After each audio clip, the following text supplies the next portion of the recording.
Você está acessando rapnacional.com.br. Eu, Eduardo, facção central, lado a lado com o mais importante veículo de comunicação do hip hop brasileiro. Paz.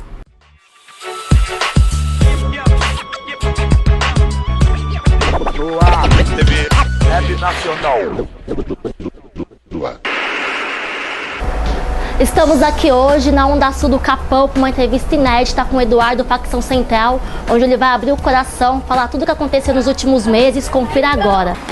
Eduardo, o que realmente aconteceu? O que afastou você dos palcos nos últimos meses? Então, primeiramente vou aqui agradecer a porta aberta pelo Rap Nacional, entendeu? É muito importante porque vai dar oportunidade até de chegar a esclarecer para o público, né? Até para evitar muitos boatos errados até, entendeu? Sobre o ocorrido. Na verdade, o que eu tive foi um problema vocal, que foi uma junção de fatores, entendeu? Eu tive um pouco de refluxo e tal, que é algo que afeta a corda vocal, e com isso, somado a uma rinite também, a corda vocal inchou. Aí, o que aconteceu? Eu fiquei meio rouco e precisava fazer alguns treinos para uns eventos que iam acontecer. Nessa que eu comecei a fazer os treinos, aconteceu que, de repente, a corda vocal sobrecarregada, ela fez uma fenda, é como se ela entortasse. Então, começa a passar muito ar e aí a sua voz some, aí começa a inchar. Então, na verdade, esse fator, isso desencadeou uma rouquidão que não passava, aí eu fui obrigado a procurar alguns tratamentos e, para resumir, porque a história é bem dramática e, na verdade, não é nem a intenção, entendeu? Buscar solidariedade, é mais explicar. Então, o que aconteceu? Eu acabei ficando com 3% da minha potência vocal. Então, eu tive que fazer fono, reaprender a falar, reaprender a cantar, reaprender a impostar a voz. Então, foram uma série intermináveis de exercícios e, sinceramente, foi um período que eu nunca imaginei passar. Inclusive, até pedi a presença do Ferrez, Maurício, DTS, Detentos do Rap, justamente porque eles simbolizam vários manos que tiveram, vários assim, entre aspas, porque não foram tantos assim, mas eles simbolizam os poucos manos que tiveram ali, estiveram do lado, torcendo por mim, simbolizam também o público, aqueles que oraram, aqueles que entenderam que quando você canta, você não é um CD, você não é um DVD, você não é um produto, você é um ser humano, e como todo ser humano é passível de um dia ter um problema de saúde, como foi ocorrido. E por que você não contou o real motivo antes, assim? Você preferiu esperar até agora? Então, na verdade, o que acontece? Eu fiquei numa situação completamente debilitado. Ali não tem como você falar, não, eu fui forte e tal, resisti. Não é verdade. Fiquei muito deprimido e a depressão fazia com que os remédios não fizessem efeito. Estava muito magro, muito debilitado. E outro detalhe, eu não tinha como falar para o público que eu tinha, porque nem voz eu tinha para falar. Então, não tinha como eu chegar e falar, eu tenho isso e aquilo, porque eu cheguei ao ponto de não conseguir simplesmente falar uma palavra. E você está agora totalmente curado, ou você acha que talvez você ainda precise se afastar no futuro? Como é que está a sua situação? Não, agora completamente curado, e na verdade é igual eu falei antes, né? Foram uma junção de fatores, entendeu? De repente um hábito alimentar errado, entendeu? De repente não ter sabido entender que naquele momento não era um momento propício para forçar a voz. Então, alguns erros que foram cometidos que nunca mais se repetirão, entendeu? Então, claro, como todo ser humano, é igual eu falei, você é passível de ter problemas vocais, outros tipos de problemas, entendeu? Doença, como todo ser humano. Mas dentro de tudo que eu aprendi, dentro de todo o drama que eu vivi, eu acredito que dificilmente eu vou correr no mesmo erro.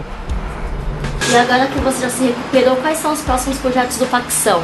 Já tem um CD em andamento, um novo disco?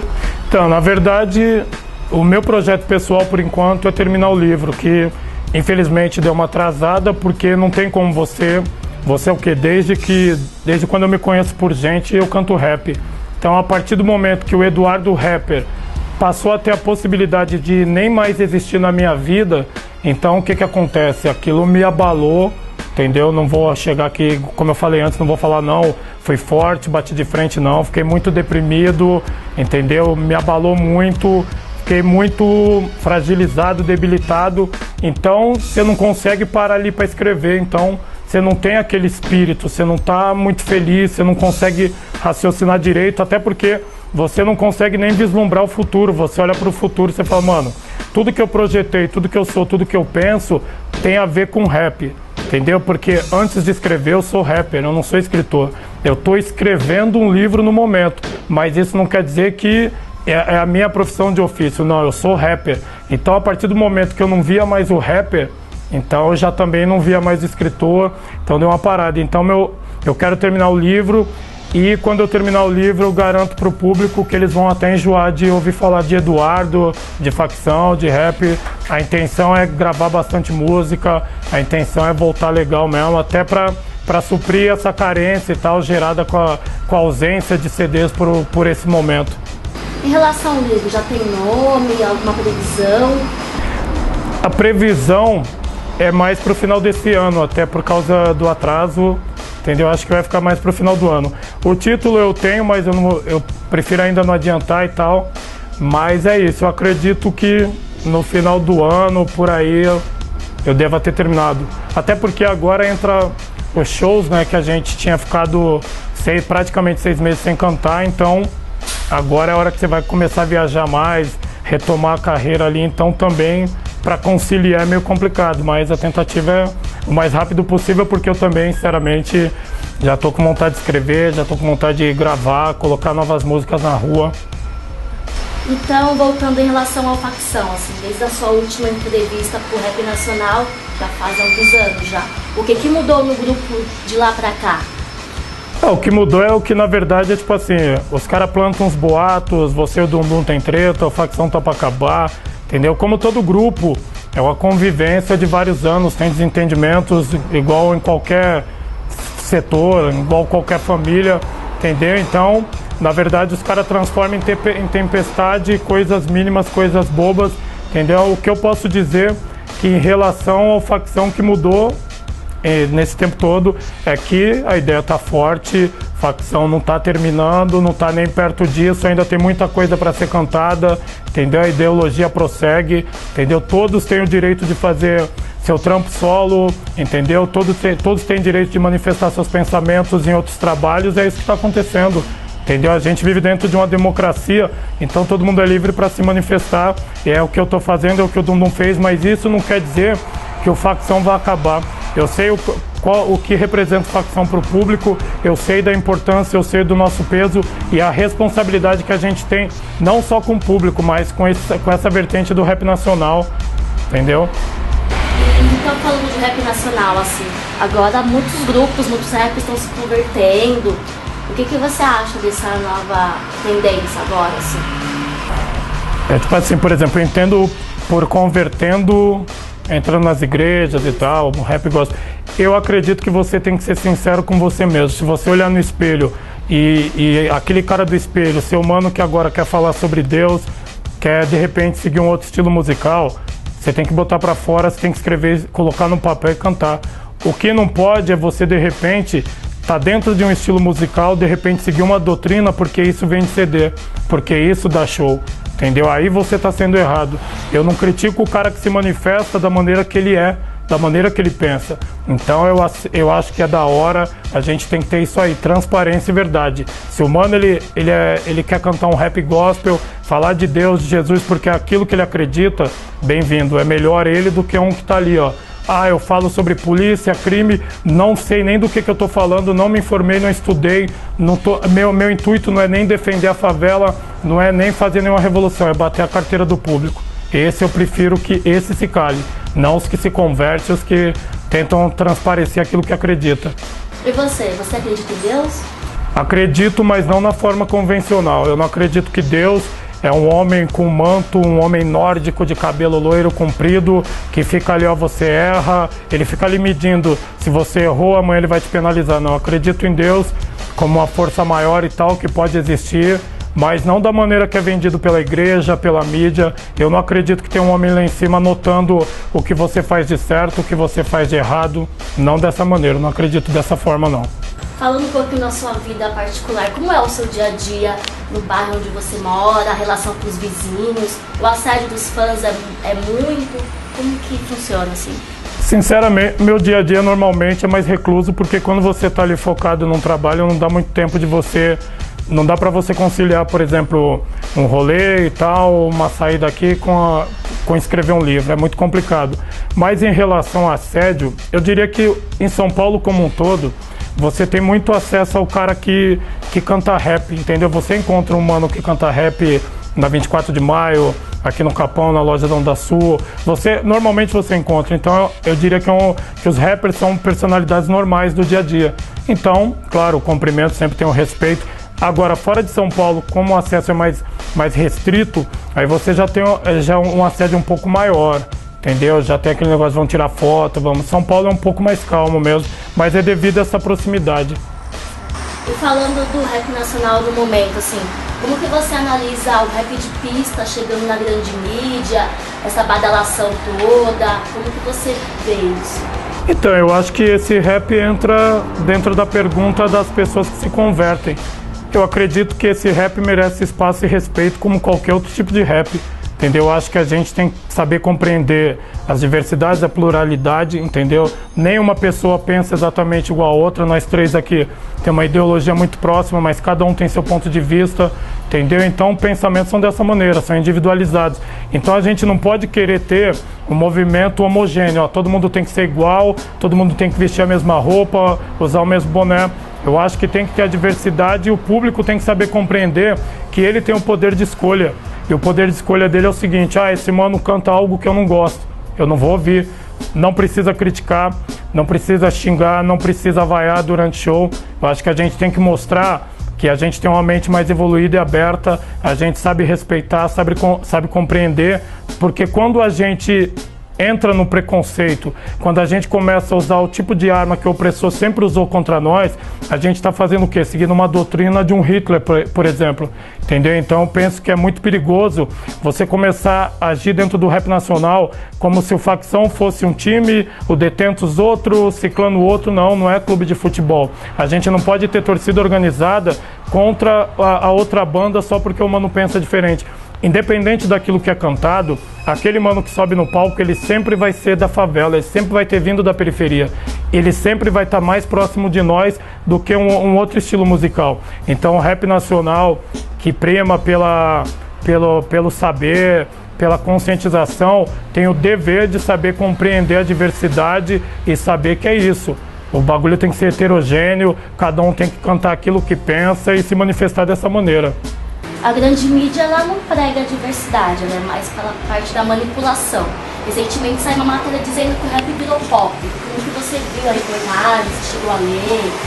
Eu não vi a reportagem, mas sinceramente, eu não posso levar em consideração o conceito da mídia sobre o que acontece na periferia.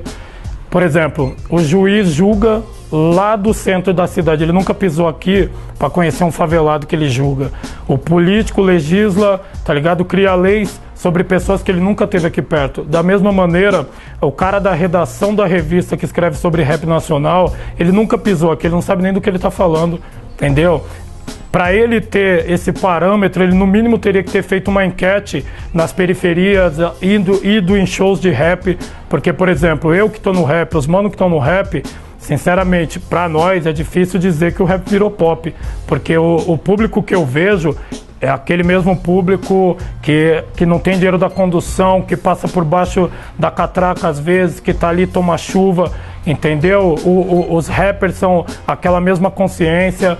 Então, eu não vejo dessa maneira, mas é igual eu falei, é uma opinião, cabe a nós respeitar. Daí aderir ou não são outros 500, eu não vejo dessa forma não.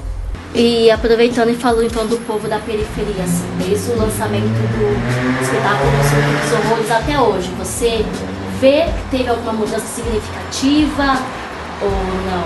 Você diz socialmente? Socialmente, questão de políticas públicas, questão de Nenhuma. Não, você tem o de sempre, porque qual que é a base de tudo? Representação política.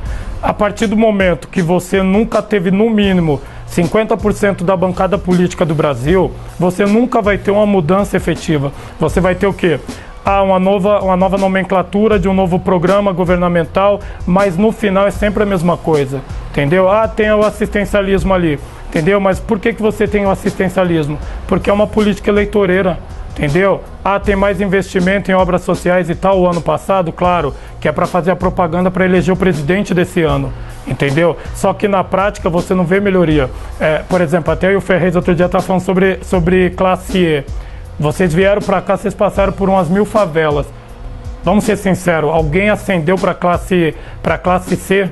Alguém saiu da classe E e D porque comprou um computador, porque comprou um celular? Isso é mentira, entendeu? O mesmo governo de esquerda que está ali no poder é o mesmo que se filia com um monte de inimigo do povo, inimigo histórico. O Lula mesmo era amigo particular do Sarney, entendeu? Que era líder do partido Arena, da ditadura.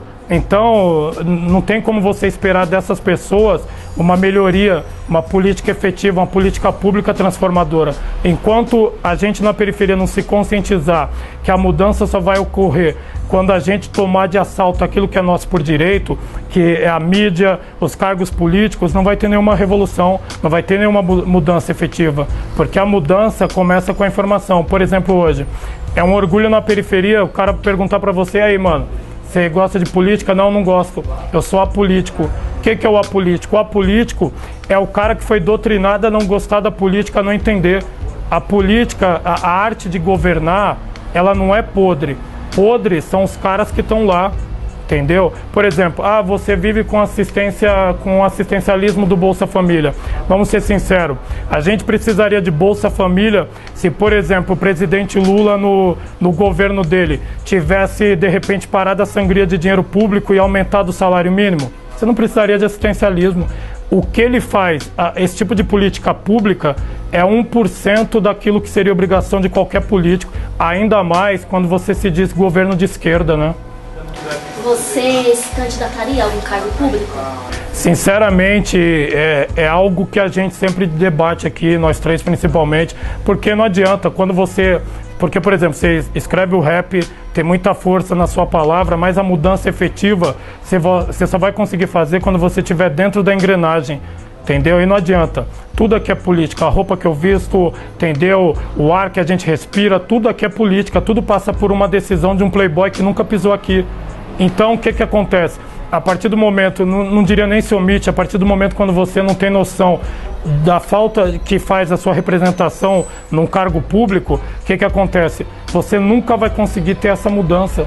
Então você começa a parar e pensar, mano, a mudança mesmo de verdade é quando a gente invadir, é quando a gente chegar, entendeu? Não vai ter mudança nenhuma. Claro, você muda a postura comportamental, você conscientiza a pessoa, de repente um cara que fumava, que bebia, um cara que achava que o caminho era o crime, de repente você pode fazer uma mudança através do seu rap. Agora, você trazer uma mudança de verdade, trazer moradia, trazer transporte, entendeu? Um salário de verdade, isso é quando a gente invadir. Entendeu? Enquanto a gente não se manifestar para esse lado, não vai ter mudança. E vendo isso, se eu falar para você que não dá vontade de chegar lá e começar a tomar de assalto, eu vou estar mentindo. Os shows do Facção, a média de público é enorme, assim, os fãs são bem apaixonados pelo grupo e tal.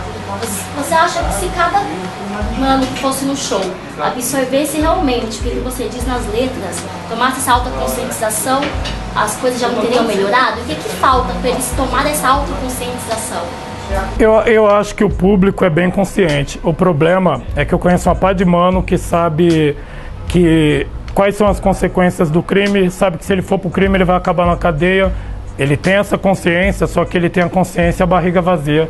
Ele tem essa consciência e tem um salário que não consegue suprir as necessidades básicas da casa dele. Então, por mais que o cara é consciente, tem o fator social que faz com que a consciência dele não consiga fazer ele mudar de vida, entendeu? Eu conheci um cara há muito tempo atrás que ele andava com um carrinho de feira, e dentro desse carrinho eu tinha uns 40 livros.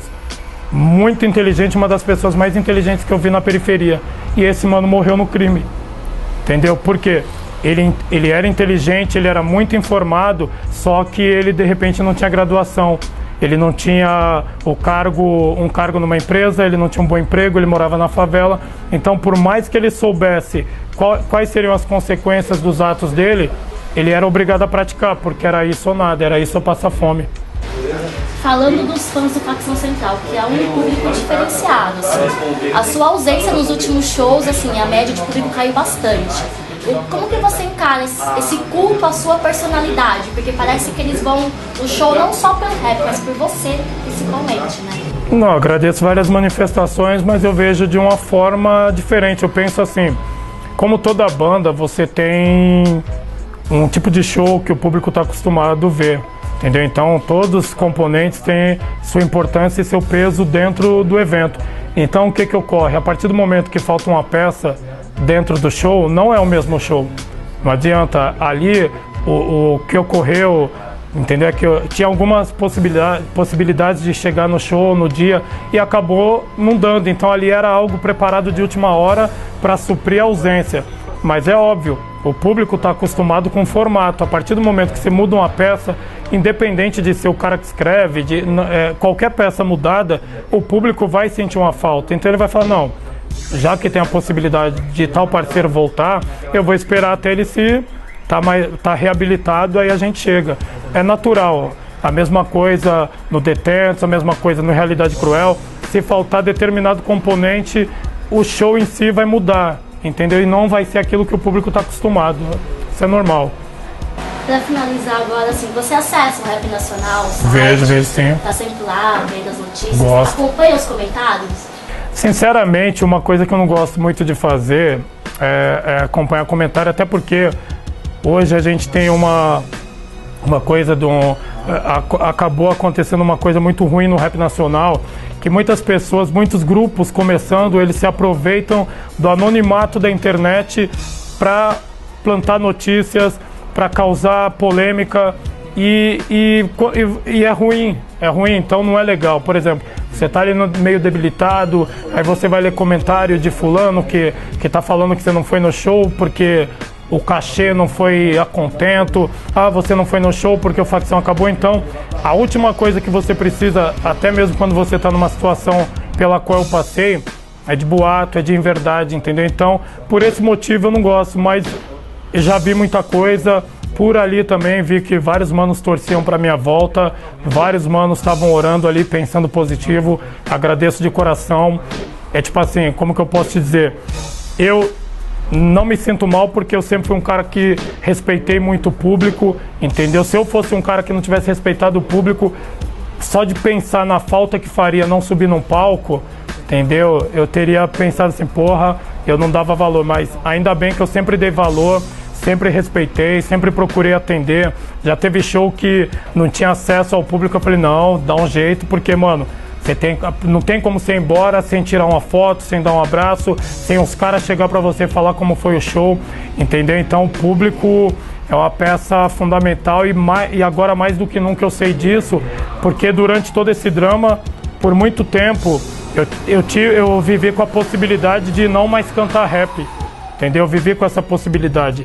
E o que me deprimia, o que me matava, era saber que eu não ia trombar esses manos da periferia, esses manos que tiveram comigo durante toda a minha vida, esses manos que tiveram ali cantando minhas músicas, aplaudindo, fechando comigo até o final. Então, só de pensar que eu não teria mais isso, foi muito complicado. Então, hoje eu agradeço de coração a todos que pensaram positivamente, a todos que efetivamente estiveram do lado, como é o caso do Maurício, Ferrez e vários outros manos que eu nem vou citar o nome aqui porque eu vou acabar esquecendo de alguém e seria injustiça, mas todos que estiveram do meu lado sabem que de coração eu agradeço e principalmente, né, minha família, entendeu? Se hoje eu tô aqui é por causa da Fátima, da Duda e da Gabriela e principalmente a Fátima, que eu desisti umas 3, 4, 5 vezes, não vou mentir, porque você tá ali. Tenta cantar, não sai a voz, toma um remédio, não tem efeito, só piora. Chega uma hora que você fala, não dá mais, acho que estava escrito, vai ser assim. E ela que sempre estava ali falando, não é o último capítulo da sua história, você ainda vai voltar, você ainda vai cantar, entendeu? Então, sem ela ali, não sei se eu estava aqui hoje.